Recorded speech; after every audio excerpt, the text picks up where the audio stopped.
ওরে মায়ের মতো আর আপন কাউরে পাবি না রে যুব।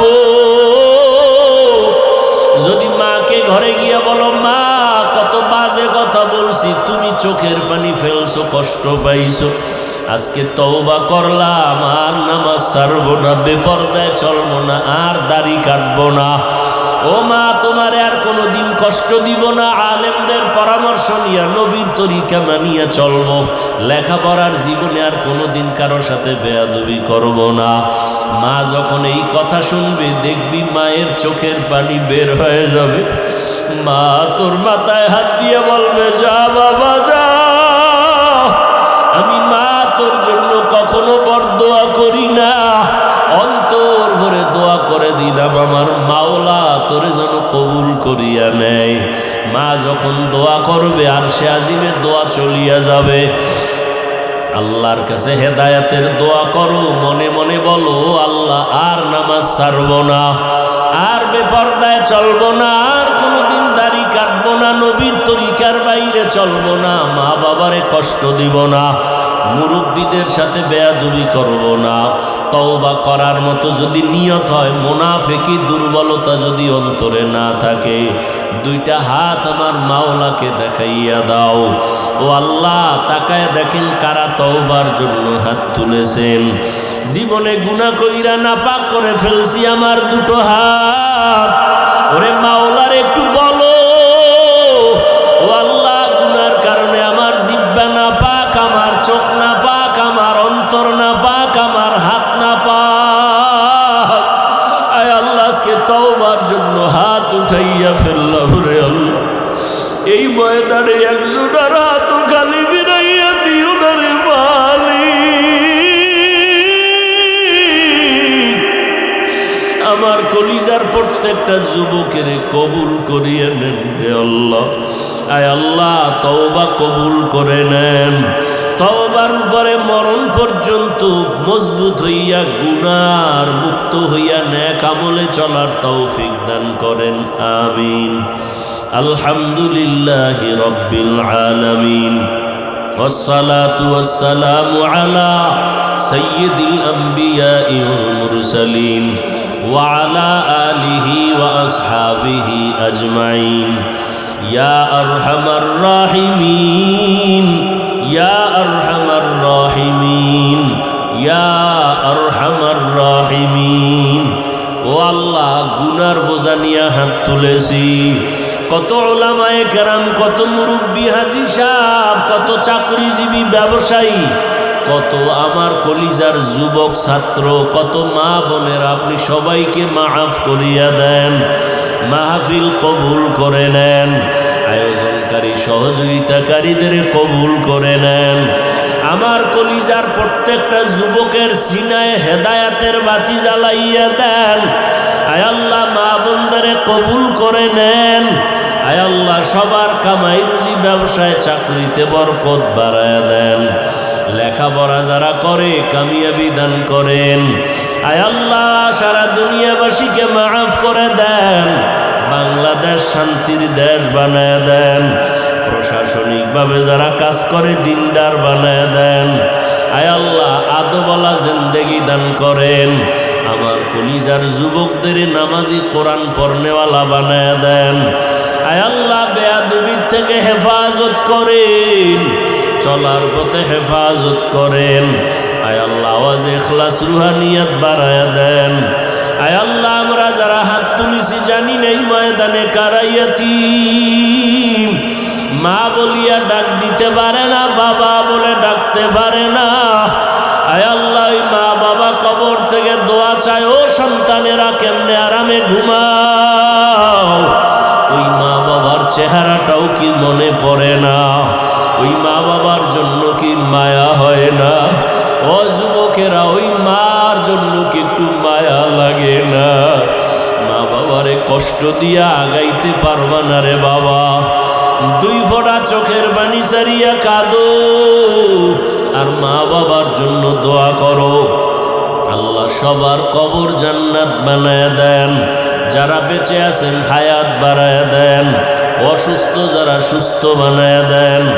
আয় আল্লাহ, আমাদের সবাইকে আপনার গোলাম বানায় দেন। নবীর আশেক বানায় দেন, সুন্নাতওয়ালা জিন্দেগি দান করেন, মুখালিফের মুয়াফিক বানায় দেন। আয় আল্লাহ, মাদ্রাসা মসজিদ কবুল করে নেন, অন্যান্য শিক্ষা প্রতিষ্ঠান নবীর আদর্শে কবুল করে নেন, ঢাকাতে মাদ্রাসার খেদমত করি কবুল করে নেন। আয় আল্লাহ, সামনে 19 তারিখ শুক্রবার মাদ্রাসার মাহফিল কামিয়াবির সাথে কবুল করে নেন। গাইবি খাজানার থেকে যা প্রয়োজন ব্যবস্থা করে দেন। আয় আল্লাহ, জাহেরি বাতিনি দুশমন থেকে কুদরতের দ্বারা হেফাজত করেন। ব্যবসা করেন, ওখানে থাকবেন। চাকুরি করেন, ওখানেই থাকবেন। তবে নিয়ম কানুনটা একটু পাল্টায় চলবেন।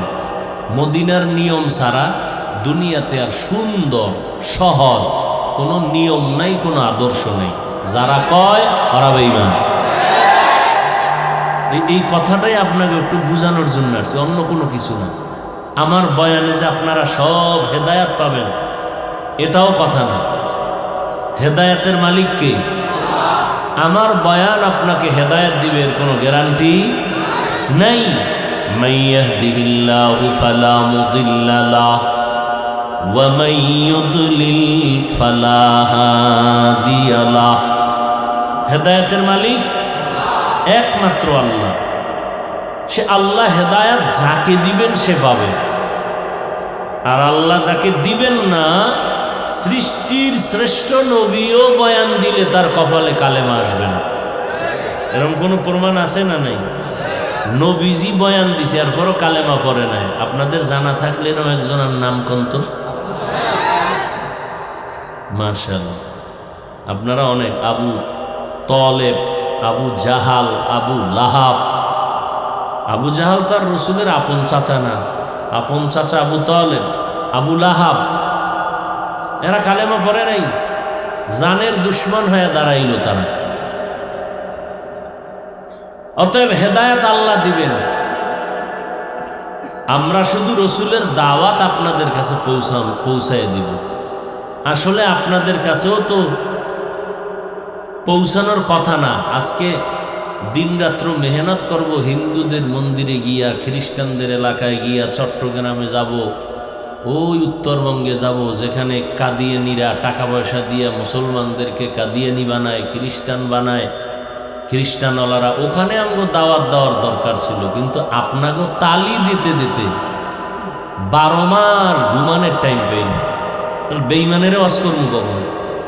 মুসলমানের ওয়াজ কইরা মোনাজাত দিয়া গাড়িতে উঠতে না উঠতে বেরি। খুব হাসি পাইছে না? খুব খুশির কথা কইছে। হাসেন কেন? এটা কি হাসের তামাশার প্যান্ডেল না কান্নার প্যান্ডেল? হাসেন কেন? কেন হাসেন তাও রসুল বলে গেছেন, যাদের লজ্জা নাই ওদের ঈমান নাই। লজ্জা থাকলে হাসি আসে না। আমি তো হাসির ওয়াজ করি নেই, যা বলছি তাতে কান্নার কথা। তো কপাল খারাপ, এমনে কাঁদবেন দূরের কথা, মোনাজাতেই কাঁদেন না, তো এমনে কেমনে কাঁদবেন? আল্লাহ হেদায়াত দান করুন। তো আল্লাহ পাক এক চোখ দিয়েও তো বান্দা চলতে পারে না? আল্লাহ 2 চোখ ভালো রাখছেন। আবার অন্ধ মানুষও আছে, একটা চোখও ভালো নেই। এই যুবক, কিয়ামতের দিন আল্লাহ বলবে, এই চোখের হক আদায় করছনি? তো ভয়ে কইব করছি। আল্লাহ কইব তুই মিছা কস। না সত্যি। এবার জিব্বারে বলবে চুপ, এই চোখ কথা বল। চোখ এবার কথা বল না। আপনি ভাববেন কেমনি? আমার মাওলার কুদরতে সব এমনি। মাওলার কুদরতে সব, এটা মানলে ইমানদার। এই কথাটা যে আল্লাহর কুদরতে সব সম্ভব, এটা মানলে ইমানদার। এই কথা না মানলে সে বেঈমান। দুধের বাচ্চা কথা বলতে পারে না, এটাই বাস্তবতা। আল্লাহ যদি ক্ষমতা দেয় পারবে না? মরা গাছে কথা বলতে পারে না, আল্লাহ যদি কুদরতের ক্ষমতা দেয় পারবে না? বিশ্বাস করবেন তো ঈমান আছে, বিশ্বাস করবেন না তো ঈমান গেছে। বলবে আল্লাহ তুমি চোখ দিছিলা, মা বাবার চেহারা দেখবে, আমল নামায় সওয়াব। এই চক্ষু দিয়া কোরআন দেখে দেখে পড়বে সওয়াব। এই চোখ দিয়া তোমার কুদরত দেখবে সওয়াব। এ চোখ দিয়া উলামায়ে কেরাম দেখবে সওয়াব। এ চোখ দিয়া তোমার ঘর বাইতুল্লাহ দেখবে সওয়াব। কিন্তু বান্দা চোখ দিয়া মা বাবা দেখে নাই, মোহাব্বতের নজরে মাকে দেখে নাই, বাবাকে দেখে নাই। এই চোখ দিয়া কোনদিন কোরআন শরীফ খুলে তাকায় নাই। এ চোখ দিয়া বাইতুল্লাহ দেখে নাই। এ চোখ দিয়া কোনদিন আলেম দেখে নাই। বরং বান্দা সারাটা রাত মোবাইল হাতের মধ্যে নিয়ে সারা রাত কবিরা গুনাহ দেখে দেখে রাত কাটিয়েছে। এই যুবক, বালিশে মাথা লাগাইয়া চিন্তা কর, তুই তো বোকা না, তোর ব্রেন তো নষ্ট না। আল্লাহ তো বুঝ ক্ষমতা দান করছেন। একটা পশুর মধ্যে আল্লাহ পাক বুঝার মতো ক্ষমতা দেন নাই, তোমার মধ্যে দিয়েছেন। একটু চিন্তা করো, যে দুই চক্ষু দিয়া সারা রাত আল্লাহর দেওয়া নেয়ামতের ঘুম নষ্ট করে যে মোবাইলে সময় কাটাইতেছ রে বাবা, সারা রাত কবিরা গুনাহ করতেছ। তোমার মতো কত যুবক তাকায় দেখো, দুই চোখ আছে কিন্তু চোখে পাওয়ার নাই। আমার আল্লাহ যদি তোরে অন্ধ বানাইতেন, একটু চিন্তা কর কেমনে মোবাইলে কবিরা গুনাহগুলো দেখতি। অথচ তোমার মতো আবার কিছু যুবক আছে, আমগো লাইনে না, তোমাগো লাইনে, জীবনে মাদ্রাসায় পড়ে নাই, তোমার লাইনেই হতে পারে স্কুলে পড়ে, কলেজে পড়ে, চাকরি করে, ব্যবসা করে, শ্রমিকের কাজ করে, নদীতে মাছ ধরে, জমিনে কৃষি কাজ করে। নজর করে দেখো, টাইম মতো ঘুমায়, টাইম মতো খানা খায়, টাইম মতো নামাজ পড়ে, কোনো মোবাইলে গুনাহ করে না। এর সাক্ষী তুমি দিবা, আমি না। সত্য কথা মানো না মানো, সাপোর্ট দিও। বলো তোমার লাইনে এরকম যুবক আছে না নাই? বাস আল্লাহ এতটুকুই জিগাইবে, তোর মতো যুবকটা স্কুলে পড়ে নামাজ পড়লো, এই বেঈমান তুই পারলি না কেন?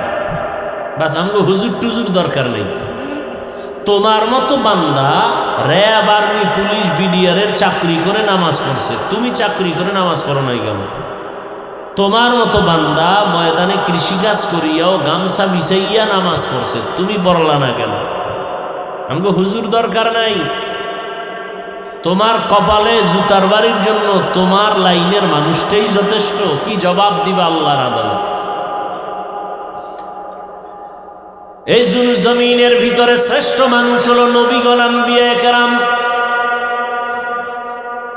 তারপরে শ্রেষ্ঠ মানুষ সাহাবায়ে কেরাম। সমস্ত নবীদের ভিতরে শ্রেষ্ঠ রাহমাতুল্লিল আলামিন। কেমন মায়ার নবী, যার জীবনে একটা মিথ্যা কথা বলেন নাই। জীবনটা কয় বছর নবীর? তোমরা একজন নেতার নাম কত মিছা কথা কয় না? কও কোন পিসাবের নাম কও যে অমুক পিসাব মিছা কয় না?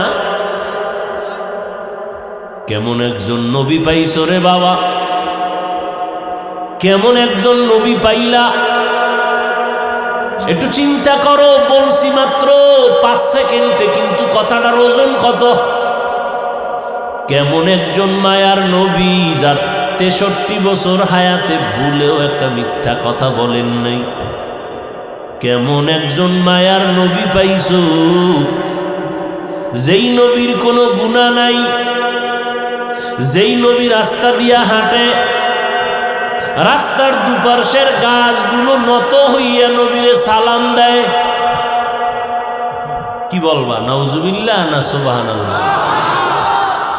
কেমন এক মায়ার নবী আমার,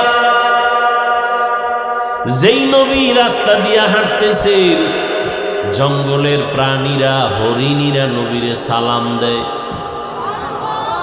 সাহাবায়ে কেরাম বলেন, নবী সামনে হাঁটেন, আমরা পেছনে হাঁটি। বারবার বারবার দুপার্শ্ব থেকে, পাহাড়ের ভিতর থেকে সালামের আওয়াজ আসতেছে। জিজ্ঞাসা করলাম, ও মায়ার নবী, ডানে বামে কোনো মানুষ নাই, সালামের আওয়াজ কোথার থেকে আসে? নবী বলেন, ও সাহাবায়ে কেরাম, জানো না আমি নবীর আগমনের খবর পাইয়া জংলার হরিণ আমারে সালাম দেয়। ওরা কেমনে খবর পাইল? কেমনে পাইল? কোন বার্তাবাহক বলে নাই নবী আসতেছে। এমপি সাহেব কোথাও দিয়ে গেলে তার ভক্ত আগে আইসা বলে, এমপি আসবে রাস্তা ক্লিয়ার করো, মন্ত্রী সাহেব আসবে রাস্তা ক্লিয়ার করো। আমার নবী এমন এক নবী, যেখান থেকে হেঁটে যায় কাউকে বলতে হয় না রাস্তা ক্লিয়ার করো। নবী বলেন, আমি আসছি জানলো কেমনে? নবীজির শরীর মোবারক থেকে মেশকের ঘ্রাণ। এই শরীর আর কারো আছে? নবী যেখানে কদম মোবারক রাখেন দীর্ঘ বছর ওই জায়গার থেকে শুধু ঘ্রাণ আর ঘ্রাণ। নবীজির শরীর মোবারক একটা মশা মাছি পড়ে না, হারাম। নবী মাথার উপর একটা মেঘের খণ্ড ছায়া দেয়, নবী যেখানে যায় মেঘের খণ্ড ছায়া দেয়। কেন? সূর্যের গরম যেন নবীরে কষ্ট না দিতে পারে। কেমন মায়ার নবী আমার, যেই নবীর চেহারার দিকে একবার নজর করলে জাহান্নামের আগুন হারাম হয়ে যায়। কেমন নবী আমার, দীর্ঘদিন পেটে ক্ষুধা, একটা নজর যদি আমার নবীর দিকে তাকায় সাথে সাথে ক্ষুধা থাকে না। এমন একজন নবী পাইলা, ওই নবীও আম্মাজান আয়েশা রাদিয়াল্লাহু আনহা নবীর কি হয়? নবীর স্ত্রী। যুবক কিচ্ছুই জানো না, ডাক্তার হ, প্রফেসর হ, ইঞ্জিনিয়ার হ, তবে এই গ্রাম্য ডাক্তার হইও না রে বাবা, দিলকে বড় বানা। ডাক্তার যদি হও জিদ কর, জিদ। ডাক্তার যদি হও তো জাতীয় না হয় আন্তর্জাতিক পর্যায়ের ডাক্তার হবা। ইঞ্জিনিয়ার যদি হও তো জাতীয় পর্যায়ের ইঞ্জিনিয়ার হওয়ার নিয়তে লেখাপড়া করো। আর ওই মানে আল্লাহ তোমারে নিতে পারে এই বিষয়ে কোনো সন্দেহ আছে? আল্লাহ পারে না? আল্লাহ সম্মানের সর্বোচ্চ শিখরে নিয়ে যেতে পারেন। তোমার মধ্যে সেই মেডিসিন আছে, ব্যবহার করো। ব্যবহার করিয়া আগাও। আগাইতে হলে তোমার দুইটা পুঁজি লাগবে। বলো কয় পুঁজি? এটা লেখা রাখবি, কালকে কম্পিউটারে লেখা এটারে বাইর করবি, লেমিনেটিং করিয়া বাসার সামনে তোর রুমের সামনে টানায় রাখবি।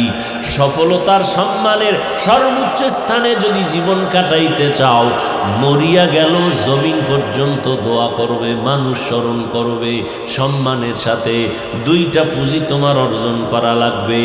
এক নম্বরে হলো সুস্থতা, দুই নাম্বার হলো সুন্দর আদর্শ চরিত্র। ভালো লেখাপড়া পারো, পরীক্ষায় নাম্বার 1, কিন্তু তোর চরিত্র খারাপ, জীবনে আগাইতে পারবি না। বরং তোর ছেলেও তোরে লাথি মারবে, তোর স্ত্রী তোরে ধিক্কার দিয়ে তাড়ায় দিবে, কারণ তোর চরিত্র খারাপ।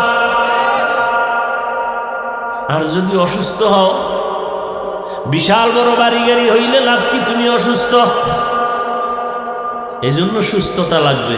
আর কি লাগবে? দেখছো নি, এই মাত্র কইলাম, সৎ চরিত্র, আখলাকে হাসানা, দোনোটা লাগবে না? চরিত্র ভালো কিন্তু অসুস্থ হবে? এই যুবকেরা কথা কও, হবে? এই দোনোটা ডাইরেক্ট জবাই করতেছে ওই গজবের মোবাইল দিয়ে। আমরা হুজুরেরা খালি কি জাহান্নামের রস করি। শোন, আজকে বাসায় যাইয়া সারা রাত তো মোবাইলে আকামি করলি, আজকে আমার পরামর্শ নিয়ে একটু করিস। বাসায় গিয়া গুগলে সার্চ দিবি। আজকে মোবাইল থেকে ভালো কিছু নেওয়া যায় না, এই বাসায় গিয়া গুগলে সার্চ দিবি। সমস্ত চিকিৎসা বিজ্ঞানীরা একমত, মানুষের শরীরের জন্য, মানুষের সুস্থতার জন্য আল্লাহর দেওয়া ফ্রি একটা ঔষধ আছে। ফ্রি কির জন্য? সুস্থতার জন্য। আল্লাহর দেওয়া একটা কি ঔষধ আছে? ফ্রি রাতের ঘুম। আজকে গুগলে সার্চ দিব, রাতের ঘুম হলো শরীরের জন্য আল্লাহর দেওয়া ফ্রি, শুধু ঔষধ নয়, মহা ঔষধ। এজন্য দেখো না, কিছু রোগী ঘুমায় উইঠা সুস্থ, ঠিক না? আবার কিছু সুস্থ মানুষ ঘুমায় উইঠা অসুস্থ। ঘুমটা কত বড় নেয়ামত। কারণ কি? কয় যে বেশি ঘুমাইলেও সমস্যা, কম ঘুমাইলেও। সব চিকিৎসা বিজ্ঞানীরা একমত, রাতের ঘুম হলো আল্লাহর দেওয়া শরীরের সুস্থতার জন্য মহা ঔষধ। এখন সারা রাত নেই না, রাতের কোন অংশটা ঔষধ? প্রথম অংশ ঔষধ না, শেষ ভাগ ঔষধ না, মধ্যরাতের ঘুম শরীরের ঔষধ। মধ্যরাতের ঘুম 10টা 11টার পরে 2টা 3টা পর্যন্ত, এরপরে ঘুম শরীরের ঔষধ না। এই জন্য দেখছনি দৈনিক 5 বার আজান হয়, ফজরের আজানটা একটু আলাদা। আজান না কি আলাদা? কি আসসালাতু অর্থ কি? কি সারা রাতের ঘুম থেকে নামাজ ভালো? হ্যাঁ, কোন ঘুম থেকে নামাজ ভালো? মাঝখানের ঘুম, মধ্যরাতের ঘুম, কোন রাত? মাওলা ওই সময় প্রথম আসমানে আসে, আর তুই নাফারমান ঘুমায় থাকবি, এই বেদবি তো হয় না। আচ্ছা আমাকে বলো, আল্লাহ প্রথম আসমানে আসেন এই কথাটা আজকে যুবকদেরকে বলছে, আজকে শুনছো না আরো আগেও জানো? একদিন আসেন না প্রতি রাত? এবার বলো, আল্লাহ কি বান্দার থেকে কিছু নিতে আসেন না কিছু দিতে আসেন? তো তোমার লাগবে কিছু, তো ঘুমাও কেন? কি ওয়াজ করবো বলো তো বাবা? তোমার কি সুস্থতা লাগবে? তা আল্লাহ তো দিতে আইছে, চাইবে না? মায়ের কাছে চাইতে চাইতে জিব্বা নষ্ট, বাবার কাছে চাও, সবার কাছে চাও, চেয়ারম্যানের কাছে চাও, মেম্বারের কাছে চাও, এইটা দেন এইটা দেন। মাওলার কাছে কয়দিন চাইছে? তোমার ব্রেন কম। আল্লাহ বলে আমার কাছে চাও, তোমার টাকা লাগবে। আল্লাহর কাছে চাও। ফেরাউন্নে কিন্তু চাইছে, ফেরাউন্নে ভোর রাইতে কিন্তু ঘুমায় নেই, কাঁদছে, ও আল্লাহ আমি জানি তুমিই খোদা, কিন্তু আমি আখেরাত চাই না, দুনিয়া চাই, আমার দুনিয়ার মাস্তানিটা দিয়া দাও। আল্লাহ কয় দিয়ে দিলাম। ফকিন্নির ফলা ফেরাউন, 1 পয়সা নাই ফেরাউনের চলার। এই মানুষের ক্ষেতের শশা কাইটা কাইটা মাথায় লইয়া মিশরে বিক্রি করতো, 8 আনা পয়সা বইত, ওই সময়ের ওই টাকা। এইরকম কইরা কইরা ফেরাউন জিরো থেকে হিরো ইয়া মিশরে চেয়ারে বইয়া হামান রে কয়, হামান শরীর দিয়ে একটু গরম, তা কি করবা? কয় খোদা খোদা ভাব ভিতরে একটু দাবি করুননি। কয় করো। কথা করলে আর ছোট দাবি করে লাভ কি, বড় খোদাই দাবি করি। আল্লাহ কোরআনের আয়াত নাজিল করে দিলেন, কি বলছে ফেরাউন? আনা রব্বুকুমুল আলা, আমি শুধু খোদা না, সব থেকে বড় খোদা। মিশরের সামনে কইতো সবাই রে আমি খোদা, বড়রাইতে কানতো একা একা, আল্লাহ তুমিই খোদা। তবে আমি দুনিয়া চাই, আখেরাত চাই না। দেখছনি কারবার? আমিও আর চ্যালেঞ্জ দিলাম, ফেরাউনের মতো যদি টাইট মতো কানতে পারো কয়েক রাইত, আর কবি আল্লাহ আখেরাত চাই না দুনিয়া চাই, দেখবি ধামাধাম বড় লোক হয়ে যাবে। তাই মরার আগে টের পাবি, মাইয়া পোলা গোষ্ঠী শুদ্ধ সব শেষ। হায় হায় হায় হায়। যুবক, এই যে এতক্ষণ কথা বলতেছি, একবারও কি বলছি মাদ্রাসায় ভর্তি হইতে? তাবলিগ না করলে গুনাহ হইবে, একবারও বলছি? আমগো মতো হুজুর না হইলে জাহান্নামে যাইবা, একবারও বলছি? পীর সাহেবের কাছে না গেলে তুমি জাহান্নামে যাবা, একবারও বলছি? আর কেমনে বুঝাইলে তোমরা দিনের পথে আসবা? আমি কিন্তু একবারও বলি নাই আমার পথে আসো, কি তোমার পাও ধরলে তুমি নবীর তরিকা মানবা? আচ্ছা বলো তো যুবক ভাইরা, নবীজির থেকে দামি কোনো মুফাসসির, মুহাদ্দিস, মুফতি, বক্তা, ডাক্তার, দার্শনিক, বৈজ্ঞানিক সত্যভাবে বইল, সবার সাথে তাল মিলেও না। বিবেক কি বলে একটু চিন্তা করে বলো, কেউ আসিল? আছে? আসবে? সবাই একমত? ওই নবীজির আদর্শ, চরিত্র, আখলাক, নিয়ম, পদ্ধতি এটা উত্তম না নবীর থেকে আরো উত্তম আদর্শ কারো কাছে আছে? নাই? নবীরটা শ্রেষ্ঠ। তাহলে নবীর আদর্শের মধ্যে কি চুল কাটার নিয়ম আছে? নখ কাটার নিয়ম আছে? তুমি বেঈমানের লাইনে চুল কাটলা কেন? আমার ওয়াজ সহজ, কোনো পেঁচগোছ নাই। বিবেকে ধরে? বলতেছো নবীরটা শ্রেষ্ঠ।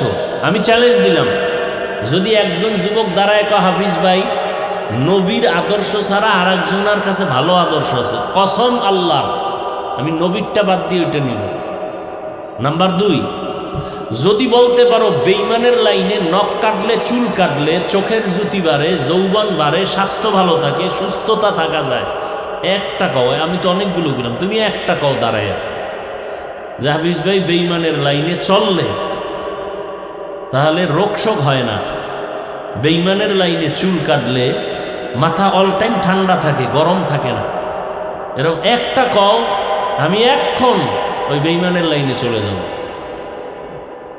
যুবক বলো। যদি বলো নাই, তা প্রশ্নের জবাব দাও, বেঈমানের লাইনে গেলা কেন? কি স্বার্থ কি?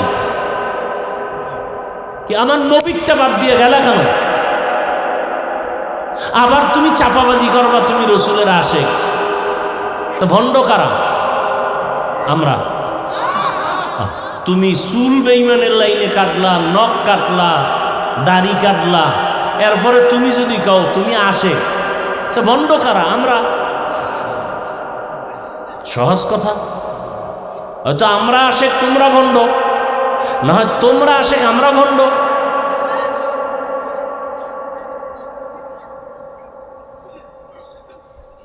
হায় হায় হায় হায়, তোমাদের তো হাসি পাইতেছে আর আমার কলিজা ফেটে যাইতেছে। রসুলের সুন্নত জবাই করতেছো, একটু ভয় লাগে না? যেই নবীর কোনো গুনাহ নাই, আম্মা জান আয়েশা রাদিয়াল্লাহু তাআলা আনহা, ও যুবক তুমি যেই লাইনে থাকো, সফল জীবন যদি চাও, 2টা পুঁজি লাগবে। 1 নম্বরে সুস্থতা, 2 নম্বরে কি? সুন্দর চরিত্র, সৎ চরিত্র। এই 2 জিনিস নষ্ট হইয়া গেল মোবাইলের কারণে। এখন নিজে যদি চিন্তা কইরা বের করো, না আমি আবার নতুনভাবে জীবনকে সাজাইতে চাই, মোবাইলের গুনাহ ছেড়ে দাও, মা বাবার দোয়া নেও, আলেমদের পরামর্শ নিয়ে নবীর সুন্নত অনুযায়ী 5 ওয়াক্ত নামাজ পড়ো, চোখ 2টা হেফাজত করো, জবানটাকে কন্ট্রোল করো, দেখবা আমার আল্লাহ তোমাকে 0 থেকে হিরো বানায় দিবে। ডাক্তার হইলেও তোমার সম্মান কমবে না, ইঞ্জিনিয়ার হইলেও তোমার সম্মান নষ্ট হবে না। সুস্থতার জিন্দেগি রেডি করো আর চরিত্রটা সুন্দরভাবে সাজায় নাও। তোমার জবানের ব্যবহারে মা বাবা যেন কখনো কষ্ট না পায়, আলেম কষ্ট না পায়, এলাকার মুরব্বীরা কষ্ট না পায়, তোমার বন্ধু বান্ধবেরা যেন কষ্ট না পায়। মনের মাঝে মাঝে বুঝাইও রে মন, হাফিজ ভাই যা বললে এটা তো আমাদের লাইনেই বলল, আর আমারে একা চাপায় দেয় নাই, আমাদের লাইনেও তো বহু যুবক আছে নামাজ ছাড়ে না। ঢাকা বিশ্ববিদ্যালয়ে যাইয়া দেখবা, জাহাঙ্গীরনগরে গিয়া দেখবা, মাথায় পাগড়ি লাগানো, লম্বা দাড়ি, লম্বা জামা, পেছন দিক দিয়া তাকাইলে মনে হয় বাইতুল মুকাররমের খতিব। ভাইজান আপনার এই সুরত কেন? কোন মাদ্রাসায় পড়াইছেন? কয় না আমি ঢাকা কলেজের ছেলে। এই সুন্দর চরিত্র কেন? এই সুন্দর সিরাত সুরাত কেন? বলে কোরআনওয়ালার সাথে সম্পর্ক লাগাইছি। আমি কিন্তু একবারও বলি না আমগো মতো হুজুর হয়ে যাও। আর কেমনে বলবো বলো বাবা? বলি নাই সব স্কুল কলেজ বন্ধ করে মাদ্রাসায় আসো, একবারও বলি নাই। বরং তুমি তোমার লাইনে থাইকা জীবনটারে সাজাও।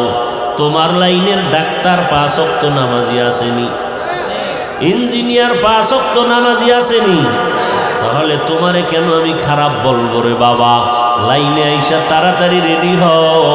আম্মা জান আয়েশা রাদিয়াল্লাহু তাআলা আনহা নবীজির স্ত্রী, 6 বছর যখন আম্মা জানের বয়স, নবীর সাথে বিবাহের বন্ধন হলো। আম্মা জানের যখন 9 বছর বয়স হলো, নবীজির ঘরে আসলেন সংসারে। আম্মা জানের যখন 18 বছর বয়স, নবী বিদায় হয়ে গেলেন। নবীজির ঘর করলেন কয়দিন? 9 বছর। এই 9 বছর টোটাল আম্মা জানের বয়স 18, এর মধ্যে নবীর সোহবাত পাইছেন মাত্র এই 9 বছরে। এতটুকু সোহবাত পাইয়া কত দামি হয়ে গেছেন। আম্মা জান আয়েশা হলেন পৃথিবীর শ্রেষ্ঠ কোরআনের হাফেজা, পৃথিবীর শ্রেষ্ঠ মুফাসসিরা। আম্মা জান বলেন আমি 2000-এর উপরে হাদিস মুখস্থ করেছি। বড় বড় সমস্যায় পড়লে সাহাবায়ে কেরাম আম্মা জানের কাছে আসতেন, আম্মা জান সমাধান দিতেন, যেটা বড় সাহাবায়ে কেরামরাও সমাধান পেত না, আম্মা জান সমাধান দিতেন, সমাধান হয়ে যেত। শুধু আম্মা জানের ইতিহাসগুলো বলতে গেলে অনেক সময়ের দরকার। আল্লাহ কি দিছেন মাত্র 9 বছরের এই সোহবতে। আম্মা জানকে একদিন সাহাবায়ে কেরামদের মধ্য থেকে কেউ জিজ্ঞাসা করলেন, নবীজির আশ্চর্য কিছু আসেনি, আমাকে একটু শুনান তো আম্মা জান। আম্মা জান কি কয়, নবীজির আশ্চর্য না কোনটা? তবে একদিনের একটা আশ্চর্য কথা শুনাই। আম্মা জান বলতেছেন, নবী একদিন এশার নামাজ পইরা আমার রুমে আসছেন। আয়েশা কয়, আম্মা জানকে বলতেছেন, আজকের রাত্রটা আমাকে একটু ছুটি দিবেননি? কে কয়?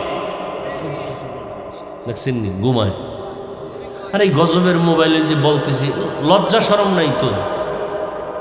ও নিয়ে ব্যস্ত, কি বয়ান করিও, কানে যায় না তো, দিলেও যায় না, কানেও যায় না। আর মোনাজাতের পরে মোবাইল যখন সরে নিয়ে যাইব, ওর কপাল সব শেষ, আমও গেল, সালাও।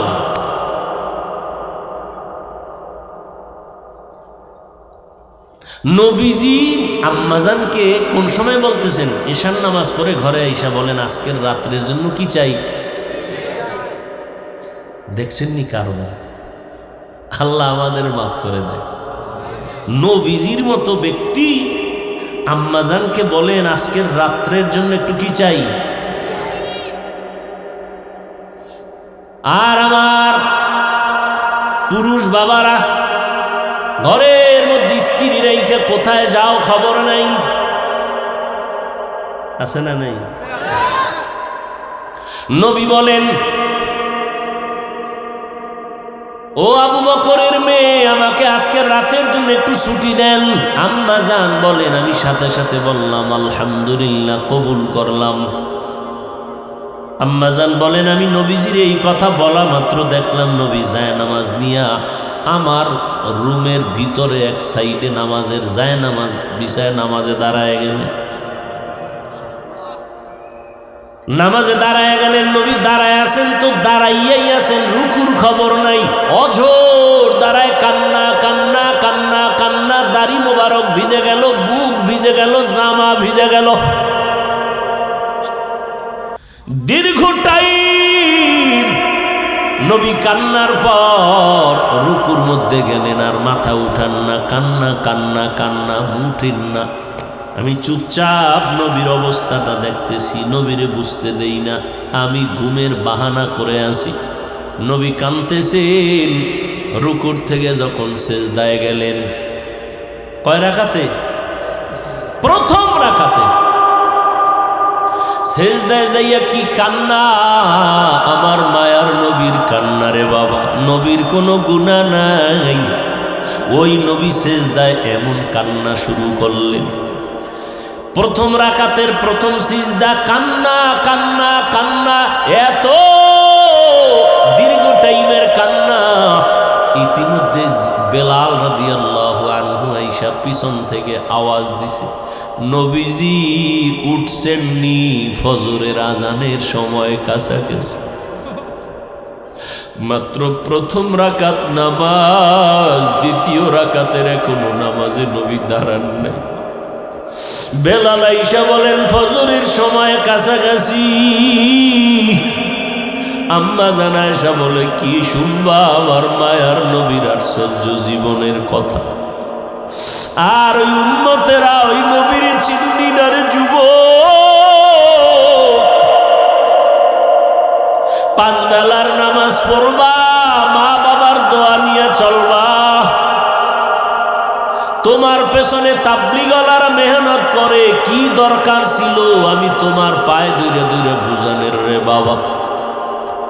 আমি হুজুর যদিও সাধারণভাবে চলি, কিন্তু আমার পাশে কেউ দাঁড়াইলে কেউ গন্ধ পাবে না। কিন্তু তুমি কেমন না পাক, তোমার জামা কাপড় ময়লা, তোমার শরীর থেকে গন্ধ, তুমি বিড়ি পান করো গন্ধ, তুমি অন্য নেশা করো গন্ধ। কিন্তু এরপরও কি ঠেকা তাবলীগওয়ালাদের, আলেমদের যে তোমার পায়ে ধরে ধরে বারবার বুঝায়, মাথায় হাত দিয়ে বুঝায়। তোমার পিছনে সময় দেওয়ার দরকার কি? তুমি জাহান্নামে গেলে আমার কি? তুমি আযাবে আগুনে পুড়লে আমার কি? কিন্তু না, এই 12 মাস আলেম ওলামারা, জুমার দিন খতিব সাহেবরা, ইমাম সাহেবরা কত বুঝান না, তুমগো বুঝায়, একটা গালিও দেয় না, খারাপ কথা বলে না, বরং তোমরা নামাজ পড়ো না, টুপি পড়ো না, আল্লাহ মানো না, নবী মানো না, এরপর আলেমরে কত খারাপ কথা বলো। কোনদিন আলেম তোমার খারাপ কথার জবাব দেয় না। কত খারাপ কথা বলো, ইমাম সাহেব তোমার খারাপ কথার জবাব দেয় না, বরং দেখা হলে সালাম দেয়, জানে তুমি গালি দিছো, কিন্তু সামনে এসে হাসি দিয়া কয় কেমন আছেন, কয় হুজুর আমি অসুস্থ, কয় মসজিদে আজকে নামাজে দোয়া কইরা দিমু। ইমাম সাহেব কোনোদিন কারো ব্যাপারে বড়দোয়া করে না, সবার জন্য দোয়া করে। হেদায়াতের মালিক আমার আল্লাহ, ওই আল্লাহর মোহাব্বত অন্তরে জমা কইরে একটু তৈরি হয়ে যাও। ও যুবকেরা, সারা রাত বয়ান শুনবা, নামাজ পড়বা না, মা বাবার সাথে বেয়াদবি করবা, শিক্ষকের সাথে বেয়াদবি করবা, কোনো লাভ নেই। তওবা করো, আল্লাহর কাছে ফিরে আসো। চাকরি করো, ব্যবসা করো, লেখাপড়া করো, বাধা নাই, তবে মা বাবারে আর কষ্ট দিবা না। ওই মা বাবার চোখের পানি আর দোয়া ছাড়া পরীক্ষায় ভালো নাম্বার তুমি পাও নাই। ওই মা বাবার চোখের পানি আর দোয়া ছাড়া তুমি সম্মানের চেয়ার পাও নাই। ওই মা বাবার চোখের পানি আর দোয়ার ছাড়া তুমি টাকার মালিক, বাড়ি গাড়ির মালিক হতে পারো নাই। ওই মা বাবারে আর কাঁদাইও না রে যুবক। মোবাইলের কারণে না জানি কত যুবক মায়েরে গালি দিছো, বাবারে গালি দিছো। মোবাইলের কারণে কত ছাত্র না জানি শিক্ষকের সাথে বেয়াদবি করেছো। আজকে আমি পায়ে হাত রেখে বলে গেলাম, মাপ চাইয়া নাও, কারণ মা বাবায় যদি কষ্ট পায় আমার মাওলাও ক্ষমা দিবেন না। মা বাবা যতদিন ক্ষমা না করবে, শিক্ষক যদি তোমার ব্যবহারে কষ্ট পায়, ওই শিক্ষক ক্ষমা না দিলে আমার আল্লাহও দিবেন না। বান্দার হক বড় কঠিন। আজকে যদি পারো দিলটা নরম করে আমার মাওলার কাছে তওবা করো। মা বাবারে পাইলে বাসায় গিয়া বইল, বাবা কত কষ্ট দিয়েছি, মাফ করিয়া দাও। ওরে মায়ের মতো আর আপন কাউরে পাবি না রে যুবক। যদি মাকে ঘরে গিয়া বলো, মা কত বাজে কথা বলছি, তুমি চোখের পানি ফেলছো, কষ্ট পাইছো, আজকে তওবা করলাম, আর নামাজ ছাড়বো না, বেপরদায় চলবো না, আর দাড়ি কাটবো না।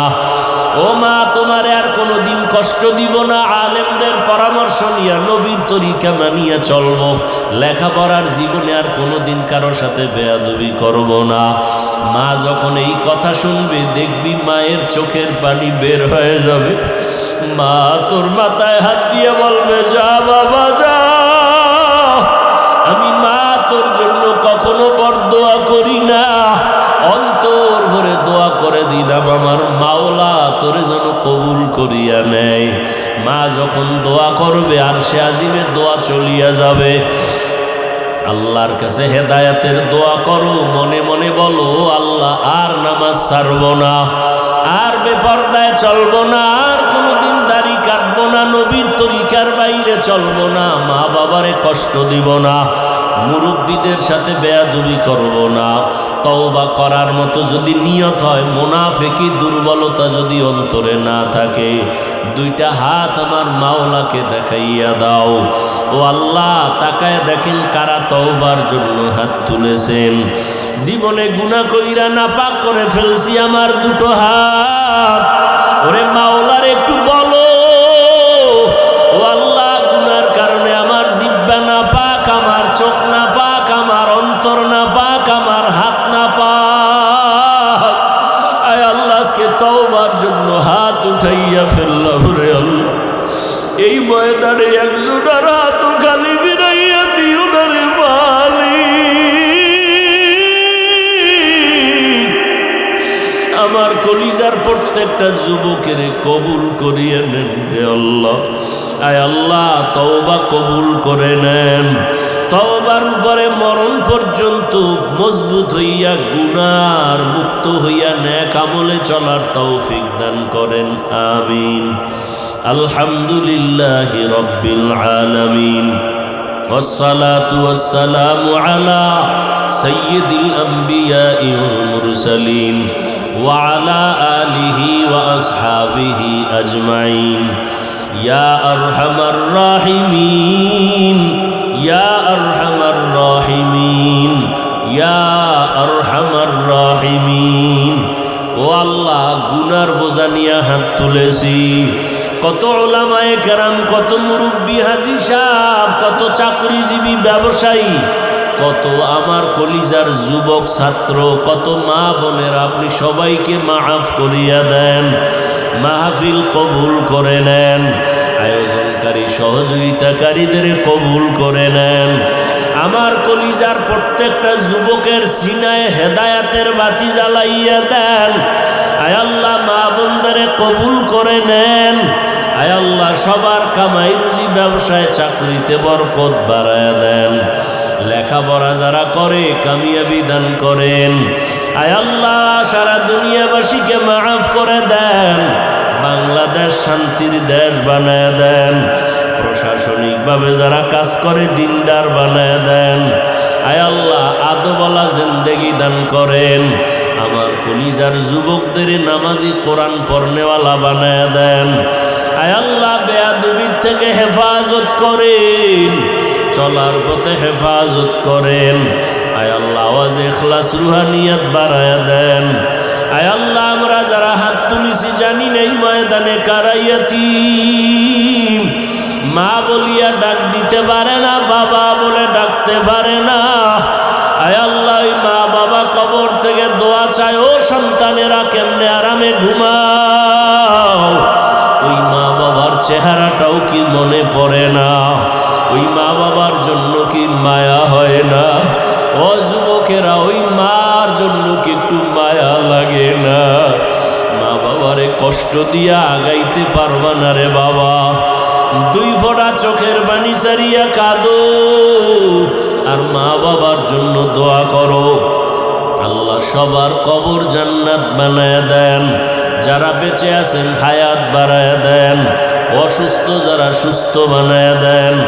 আয় আল্লাহ, আমাদের সবাইকে আপনার গোলাম বানায় দেন, নবীর আশেক বানায় দেন, সুন্নাতওয়ালা জিন্দেগি দান করেন, মুখালিফের মুয়াফিক বানায় দেন। আয় আল্লাহ, মাদ্রাসা মসজিদ কবুল করে নেন। অন্যান্য শিক্ষা প্রতিষ্ঠান নবীর আদর্শে কবুল করে নেন। ঢাকাতে মাদ্রাসার খেদমত করি, কবুল করে নেন। আয় আল্লাহ, সামনে 19 তারিখ শুক্রবার মাদ্রাসার মাহফিল কামিয়াবির সাথে কবুল করে নেন। গাইবি খাজানার থেকে যা প্রয়োজন ব্যবস্থা করে দেন। আয় আল্লাহ, জাহেরি বাতিনি দুশমন থেকে কুদরতের দ্বারা হেফাজত করেন।